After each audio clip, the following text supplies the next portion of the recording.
Julián, ¿cómo es la política pública de Medellín Digital? Bueno, Medellín Digital nace como, en principio, como una política pública de reducción de brecha digital. En ese sentido, cuando se plantea que hay un gran problema de acceso puntualmente, se empieza a trabajar en esa instancia, o sea, disponer de redes, disponer de equipos, empezar a generar como todo el ambiente digital que permita generar un nivel de conectividad. A partir de 2007, cuando se inicia como todo el proceso de apropiación de esta política pública, habiendo solucionado el proceso de reducción de brecha, porque fue muy rápido, fue un proceso que se dio prácticamente en unos 2 o 3 años, que significó llevar conectividad a las más de 500 escuelas e instituciones educativas que hacen parte de la red de la política pública de educación en la ciudad. En ese sentido, una vez se tiene conectividad, iniciamos un proceso que ya es el proceso de apropiación, soportado, por así decirlo, como en 4 pilares fundamentales, que existiendo ya la conectividad, llegábamos con contenidos para generar un proceso de apropiación donde la última parte es la cadena de la comunicación pública. Y en ese sentido, sistemas públicos de comunicación como Telemedellín se convierten en un gran aliado para estar contando todo el tiempo lo que sucede al interior de las instituciones educativas de la mano de una tecnología dispuesta para ello. ¿Cuál es el objetivo principal de Medellín Digital? Cuando se piensa en Medellín digital puntualmente, yo siempre he sido uno de los que dice que hace falta la palabra ciudad para poder conectar como el sentimiento que hay detrás de una política pública como tal, porque tú posiblemente le preguntas a alguien qué es Medellín digital y posiblemente no te lo sepa decir, pero si le dices Medellín ciudad digital, ahí ya estás conectando con algo demasiado importante, que es ese gran concepto de comunión y de sociedad que se ejerce dentro de una ciudad. Y en ese sentido ya empezamos como a conectar temas, y es decir, yo estoy en un colegio público, tengo disponible toda una tecnología, pero lejos de esa tecnología tengo disponible las herramientas que me brinda la misma ciudad para conectar ese proceso de aprendizaje y de cómo uso la tecnología de la mejor manera, porque al final de cuentas lo menos importante dentro de la cadena son lo que aquí denominamos los fierros, o sea, la tecnología como tal, porque la tecnología va y viene y siempre va a estar ahí, pero lo más importante es el proceso que hay detrás, la continuidad de ese proceso. ¿Cómo es que las tecnologías pueden disminuir las brechas en una sociedad? Las tecnologías son capaces de reducir las brechas en la medida en la que las conectas con un muy buen plan de apropiación. Cuando hablamos de la palabra apropiación a veces puede sonar un poco etérea, pero la palabra apropiación no es más que hacer como el entendimiento que existe entre tengo una tecnología, tengo una oportunidad de resolver un problema local con una mirada global, cómo mezclo esas dos cosas y cómo traduzco eso en unas estrategias, en modelos de emprendimiento, en modelos de innovación que puedan realmente convertirse en una política pública y tener una continuidad en el tiempo, porque sabemos que en América Latina los procesos políticos son supremamente fragmentados y lo que sucede en Colombia sucede en todas las latitudes, y en ese sentido la continuidad se da detrás de las personas que están detrás del proceso, cómo entienden eso y cómo más allá incluso de lo que pueda suceder con los políticos de turno se continúa dentro de este proceso ya más desde un empoderamiento de las comunidades, porque sería yo diría que muy desperdiciar oportunidades de iniciar un proceso de estos donde se dependa puntualmente de que se vuelva a hacer una inversión y no empoderando a las comunidades para que ellas mismas lo continúen. Así realmente se podría garantizar ese proceso de continuidad en el tiempo, porque ya son ellas las que se preocupan por continuarlo y no el Estado, que en principio puso su granito de arena, por así decirlo, inició el proceso y ya dejó que todo continuara de una manera natural. ¿Cómo respondió la gente frente a esta política pública de Medellín Ciudad Digital? En Medellín viene pasando un proceso bien interesante, y es que esa política pública se entendió como tal, como algo que se inició desde el Estado y desde la misma oficialidad. Y en este sentido, un proceso como el tema de presupuesto participativo, que de alguna forma Colombia cosecha desde Brasil y ahorita Brasil cosecha por la buena práctica que se hizo en Colombia nuevamente, este proceso de empoderamiento de las comunidades, de decirles, tienes un presupuesto para invertir, priorízalo, piensa en qué vas a hacer con él y tradúcelo en una política pública, pero ya pensada desde tú mismo, como comunidad. Y en ese sentido conectarlo con lo que hay detrás. Entonces las comunidades empiezan a hacer relaciones y dicen, listo, ya tengo una cancha, no voy a pedir una nueva cancha. Ya tengo un centro de conectividad, un centro de emprendimiento, un centro de innovación. ¿Cómo lo voy a mantener? ¿Cómo lo voy a potencializar? ¿Y cómo voy a ayudar a que las demás personas que tienen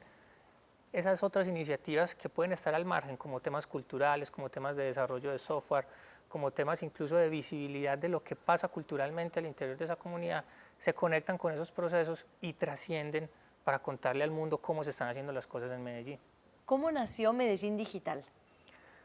Bueno, Medellín Digital nace como de esa idea de empezar como a conectar varias cosas que venían sucediendo en la ciudad. Se lanza una idea preliminar que es Medellín la más educada en la administración de Sergio Fajardo, y en ese sentido se empieza como a conectar, bueno, ¿qué significa ser la más educada? ¿Qué significa conectar procesos de ciencia, tecnología e innovación con un proceso de educación? Y en ese sentido se soporta la tecnología como un pilar importante para conectar todo este ecosistema digital que se viene tejiendo en la ciudad, que incluso termina de conectar el proceso que se viene dando con la red de bibliotecas, con los parques bibliotecas y con cada una de esas instancias que también están llamados a generar esos procesos de conectividad, pero de conectividad de saberes. Porque a veces pensamos que cuando hablamos de la palabra conectividad es Internet. Internet está ahí, es la red de redes y esa parte del proceso de conectividad, pero la conectividad más importante es cómo yo, lo que hago, te lo cuento a vos y vos coges eso y lo convertís en algo que me lo podés devolver. Un proceso 2.0, que es ya colaboración, construcción colectiva.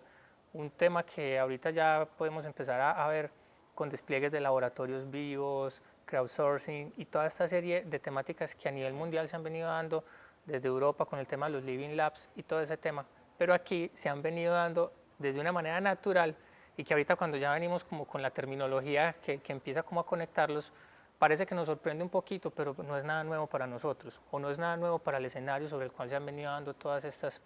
buenas experiencias y buenas prácticas que lo que hacen es como conectar ese dominó que pretende al final, yo digo que es antes elevar una instancia en la cual se conectan todas esas posibilidades y uno empieza a entender la lógica que hay detrás de todo el proceso. Entonces yo diría que es más el nacimiento de entender que hay un proceso por encima de la inversión en tecnología, que es la inversión de tecnología, pero de una manera inteligente en la medida en la que la ciudad se puede meter en toda esta serie de procesos y empezar a continuar desde un germen muy importante que es el tema de la educación pública y la educación de las comunidades menos favorecidas, que es lo más importante. ¿Cuáles son los distintos proyectos o áreas que abarca Medellín Digital? Bueno, Medellín Digital, como te decía ahora, está soportada como en 4 pilares. Un pilar de conectividad que se da desde el tema del acceso, o sea, Internet,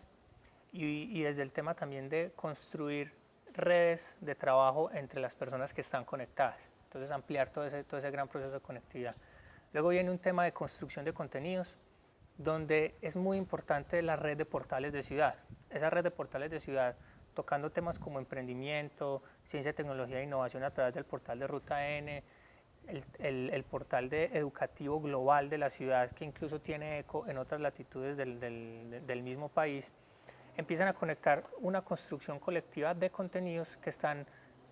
de alguna forma experimentando lo que vive la comunidad cuando se disponen políticas públicas que los están tocando y que los están conectando. Bueno, hay un tercer pilar que es el pilar de apropiación. Este pilar de apropiación es como la traducción que logramos hacer de cuando dispongo la tecnología y dispongo unos contenidos y las personas son capaces de conectar esas dos instancias e iniciar un proceso de apropiación de eso que hay ahí como tal.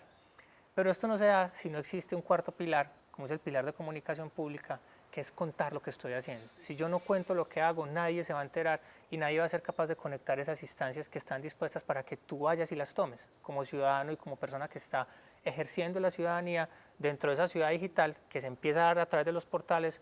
pero con un eco en la presencialidad que es ir a ejercer esa ciudadanía en las calles, en el bus, en el metro, en todas las instancias en las que soy ciudadano. ¿Cómo es la experiencia de Medellín Digital en el Colegio Aures? En Aures yo diría que es la traducción ideal que siempre nos imaginamos de lo que debería ser la ciudad digital. Aquí dijimos soñemos y soñemos sin miedo, soñemos la ciudad del futuro. Y de hecho en versiones beta, por así decirlo, del nombre del Colegio Aures, le llamamos el Colegio 2020, o sea, el Colegio del año 2020, el Colegio del futuro. Y realmente es eso, porque es un pensamiento de cómo nos imaginamos que deben ser los colegios públicos de Medellín en el año 2020 o en el futuro, pero teniendo ya una experiencia en el presente, que eso es muy importante, es soñar con los pies en el ahora.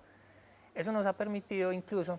enfrentar a una comunidad que venía ni siquiera de tener un modelo de Medellín digital funcionando, porque este es un colegio absolutamente nuevo, era un colegio que no tenía computadores, no tenía modelo de Medellín digital, y lo enfrentamos puntualmente a que pasara, por así decirlo, de los años 80 al año 2000 en menos de un año, y diera ese salto total. Cuando conectamos estas dos instancias, nos permitió ver que las personas hacían un modelo de apropiación natural. Fue muy bonito ver cuando en primer día ingresan los estudiantes al colegio e inmediatamente dicen los profesores: yo quiero este salón para dar clases de inglés, yo quiero este salón para dar clases de matemáticas, y ellos mismos convirtieron el espacio en un espacio apropiado perfectamente para lo que queríamos hacerlo.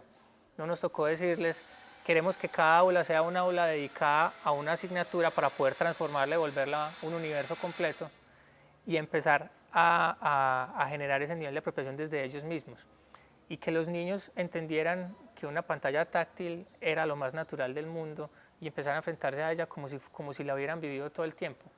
Esto nos empezó a dar como unas especies de cátedra a nosotros mismos de que los procesos empiezan a cambiar y había que empezar a entenderlos de otras instancias, y casi que no había que empezar desde la A, sino de pronto arrancar en la H, ya casi llegando dentro de todo ese proceso hasta la letra Z. Eso nos enfrentó incluso a un modelo de pensamiento interno que significó entrar en una dinámica completamente diferente con el maestro, que estaba ávido de conocimiento, porque primero tenía que entender cómo ese computador o ese tablero digital o esa tableta que estaba disponible para él utilizarla dentro del aprendizaje iba a servir de herramienta para empezar a enfrentar a los estudiantes a muchas preguntas, porque ellos mismos entendieron que el tema del aprendizaje en este momento era llenarnos de preguntas y tal vez no de respuestas, para poder empezar en esa búsqueda de esas respuestas. ¿Qué es la Biblioteca España? Yo diría que la Biblioteca España es uno de esos, es uno de los gérmenes del contagio de lo que significan los parques bibliotecas en la ciudad, porque por ahí arranca como todo ese proceso de conocer y de empezar a contarle a la ciudad qué significa que un proceso o una edificación trascienda lo que es ella misma, porque la Biblioteca España, si tú la ves, parece una roca negra y tú no logras entender qué significaba hay detrás de eso, pero cuando ingresas, cuando empiezas a entender la dinámica que hay alrededor de ella, no solo de la gente que entra, sino de la gente que va hasta allá para tomarse una foto, qué significa que hayan venido los reyes a inaugurarla también y a estar presentes y a estar conectados con ella, empieza a entenderse que los procesos de transformación de la ciudad se dan en la medida en la que la ciudad es capaz de cambiar también su piel y empezar a conectarse con esas instancias que posibilita un tema de impacto urbano, donde la traducción de la gran frase famosa y es darle lo mejor a los que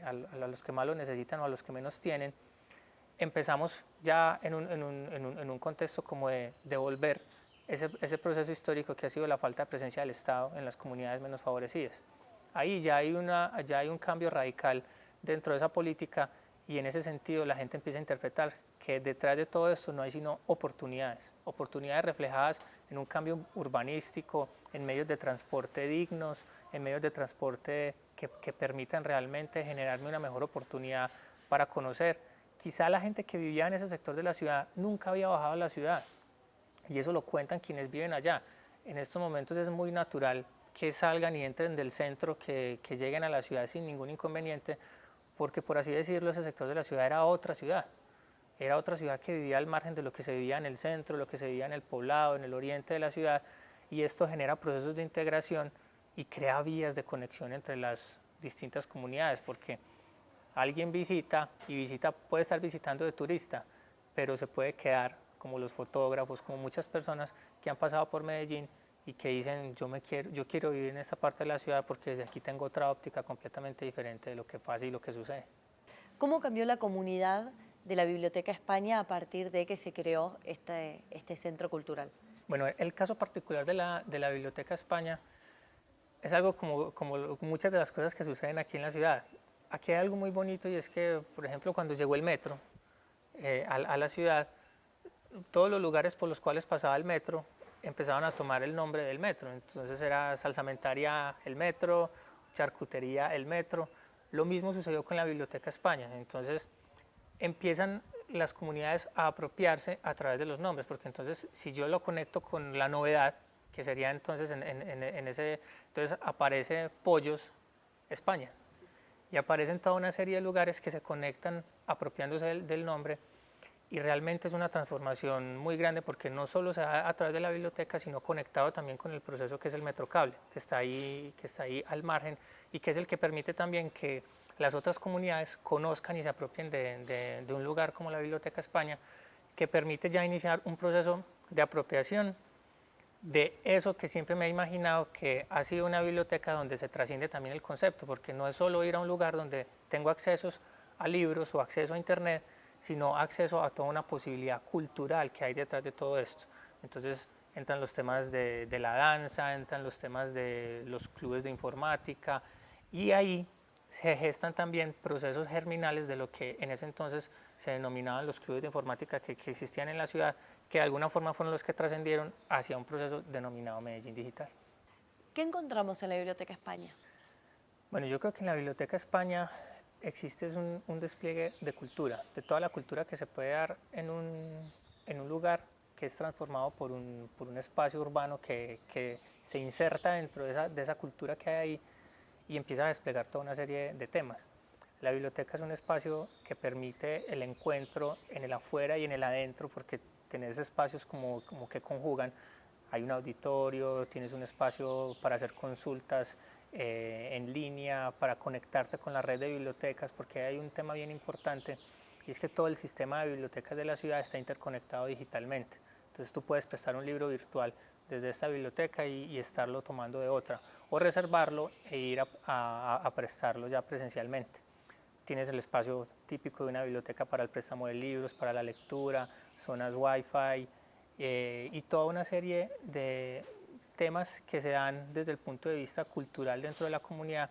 clases de yoga, clases de manualidades y toda una serie de temas que incluso se van conectando con las mismas necesidades que la comunidad va teniendo y que va desplegando, porque es un lugar en el cual se llevan problemas, se transforman esos problemas y se empiezan a gestar las soluciones. Es un espacio donde la misma comunidad tiene la posibilidad de conectarse con la misma alcaldía y estar en ese proceso de diálogo para contar lo que pasa y para vivir ese sentimiento que se tiene cuando el barrio llega a ese lugar de encuentro y se conecta con ese proceso de diálogo entre ellos.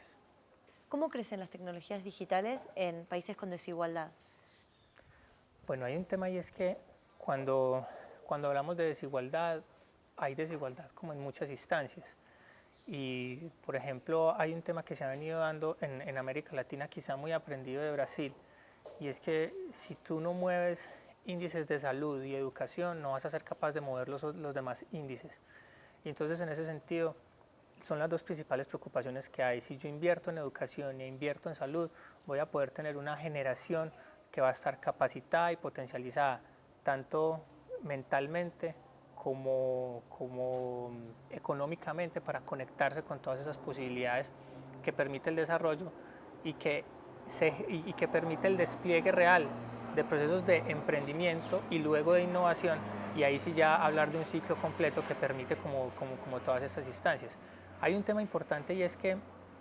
cuando esto se hace, estos procesos se desligan de alguna forma de lo que necesita y de lo que está pensando la comunidad, y simplemente se piensa que la comunidad necesita esto o crea aquello sin hacer la consulta como tal. Son procesos que fracasan inmediatamente porque solamente están traduciendo la mentalidad del político o la mentalidad de quien está detrás del tema y no lo que realmente la comunidad necesita. Y casi que estos procesos no son analógicos, o sea, yo no puedo decir copio la experiencia de Medellín y la replico en Buenos Aires o viceversa, sino que cómo aprendo es más del proceso, de cómo se hizo para ese proceso replicarlo en otra instancia, y es entender esa comunidad, cómo traduce esos problemas y dice esto es lo que yo quiero y así es como lo vamos a desplegar con la ayuda del Estado o no, porque en algunas instancias las comunidades son tan autónomas que son capaces de salir incluso al margen del Estado adelante. ¿Cuán importante es el rol del Estado en políticas públicas de conectividad, de apropiación de tecnologías en países con desigualdad? El Estado tiene, yo diría que una responsabilidad bastante alta en el tema. O sea, si tú realmente no soportas los procesos de desarrollo en estos momentos, en estas instancias, en lo que estamos viviendo ahora, no lo soportas, en el poder que hay detrás de la tecnología, pero más allá de eso, en el poder que hay detrás de la comunicación soportada en tecnología, estás desligando un tema que es bien importante y es la creación colectiva que son capaces de hacer las comunidades cuando les entrega las herramientas para que lo logren. En ese sentido, el Estado tiene que seguir en esa tarea, pero no en una tarea paternalista, sino en una tarea de acompañar a las comunidades, porque les tiene que enseñar el camino. Es como siempre lo decimos, no hay que pescar, hay que enseñar a pescar. Y en ese sentido, posibilitar que las cosas sigan en algún momento, porque no siempre va a haber dinero para invertir. En algún momento, puntualmente cuando se inicia una administración, ya sea desde la presidencia o desde la gobernación o las alcaldías, cuando se trabaja como en cada una de esas instancias, es posible que en principio se hagan grandes inversiones, pero cada vez va a ser menor porque los presupuestos no son infinitos, los presupuestos se agotan en alguna instancia. Pero si tú logras hacer una muy buena inversión y logras que la gente conecte esa inversión con el contenido que tienes disponible para generar ese proceso de apropiación, ahí ya tienes una ganancia muy grande y es que el proceso va a continuar con una inercia de alguna forma natural. Y esa es la verdadera instancia sobre la que se deben dar todos estos procesos. ¿Consideras que Internet como nuevo espacio público replica desigualdades del mundo físico o genera nuevas oportunidades de igualdad? En algunos momentos es posible que se repliquen esos espacios porque casi que tienes que hacer siempre el paralelo de realidad versus virtualidad, que en algún momento te das cuenta que no existen y vuelven y se equiparan y es un solo espacio, que es el espacio del entendimiento sobre el cual estamos haciendo las cosas. Supongamos que tú y yo estamos teniendo esta conversación a través de Skype y que Skype nos está generando un proceso de virtualidad, pero a la vez es de realidad, entonces yo no sería capaz de distinguir más allá de poderte tocar o no. En ese sentido, las oportunidades que se dan, si yo no tengo internet, si yo tengo internet, sería lo mismo si tengo un servicio de salud o si no tengo el servicio de salud. Internet es un medio de comunicación que me está posibilitando gestar toda una serie de procesos al interior de lo que significa ese despliegue, porque no solo es comunicarme, sino conectarme con un conocimiento y con un contenido que le estoy entregando al mundo y que el mundo me está entregando. Porque la gran capacidad que en estos momentos brinda Internet es que no es un medio de comunicación de una sola vía, sino de múltiples vías. Y que más allá de hablar de Internet 2.0, 3.0, todo lo que signifique este gran despliegue que se ha venido estudiando, la gran instancia que hay que analizar detrás de todo el proceso es que si yo le estoy negando el acceso a las personas, prácticamente les estoy coartando la posibilidad de desarrollo puntual. Y aquí es donde nace la gran necesidad de incluso en los grandes países que van trabajando sobre el tema, de declarar a Internet como una necesidad de primera instancia y como un servicio público que no podría cobrarse, sino que tenía que darse de una manera gratuita. ¿Internet hace que haya ciudadanos más participativos? Absolutamente. La participación en estos momentos no puedes considerarla sin el despliegue de Internet.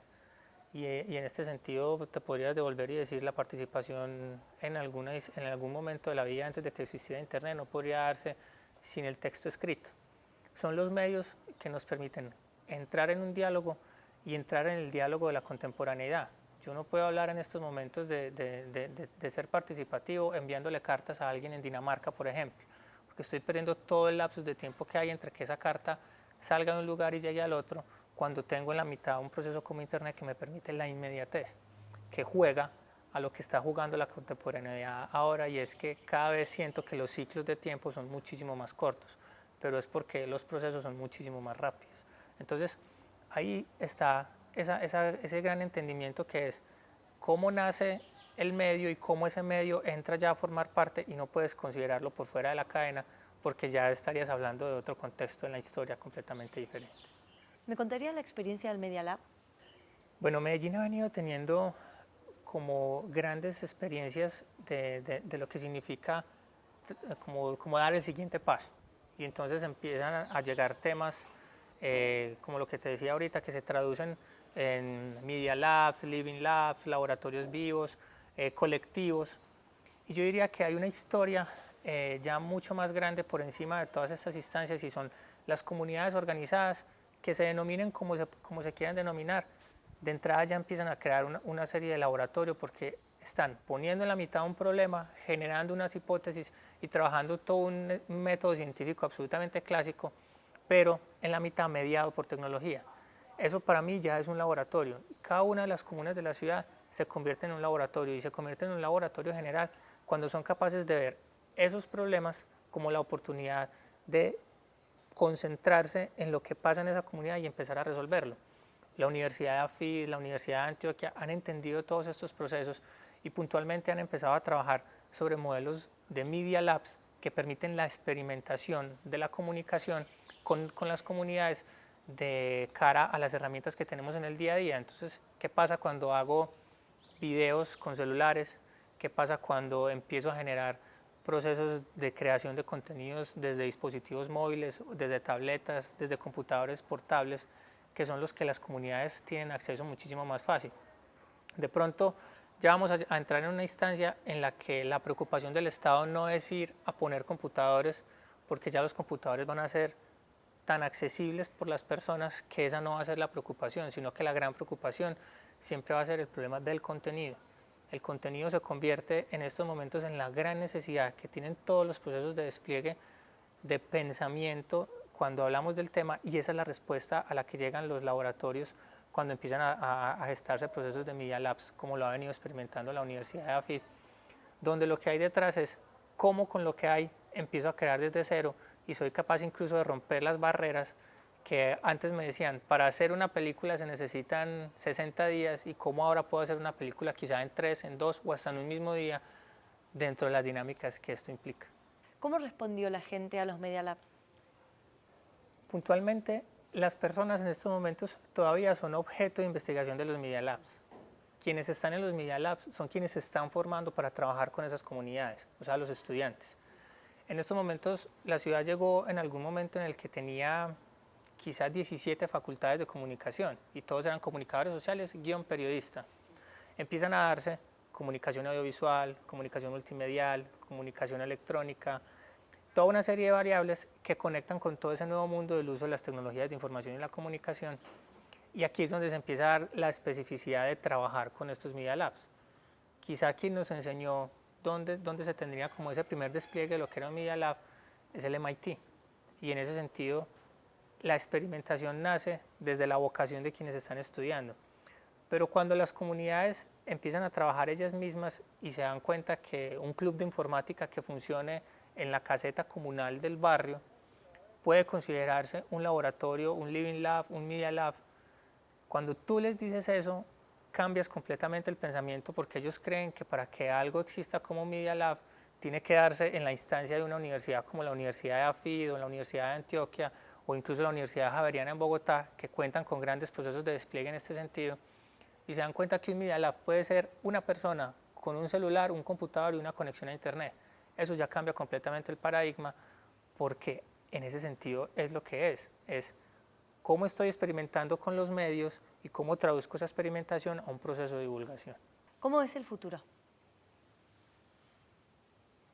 Yo siempre he creído que el futuro es el ahora. Y el futuro es el ahora en el sentido en el que yo soy capaz, en el presente, de estar pensando en lo que sigue para el día de mañana. El futuro a veces es demasiado incierto, pero el futuro no es más que cada vez estar muchísimo más conectados y resolver los problemas de una manera más rápida. Si tú te devuelves 10 años, empezabas a pensar cuánto se demoraba una política pública en instaurarse, en empezar a gestar procesos de cambio, te demorabas casi 2 periodos en comprender lo que había detrás de eso. Ahora los procesos son mucho más cortos. El programa Medellín Digital es un claro ejemplo de lo que se puede hacer en menos de 5 años, transformar casi media ciudad y conectar el 100% de las instituciones públicas, y sobre esto tener todo un despliegue de un ecosistema en el cual incluso las empresas privadas empiezan a conectar de una manera de responsabilidad social. Ahí ya tienes una ganancia. Tienes una ganancia porque te das cuenta que con pequeñas acciones, pero bien pensadas, hay una naturalidad dentro de los procesos que permiten que una cosa lleve a la otra, y casi que es el futuro, es cómo me voy a sorprender con lo que viene, sabiendo que hoy aprendí una cosa y mañana la tengo que desaprender para tratar de meterme en la que sigue.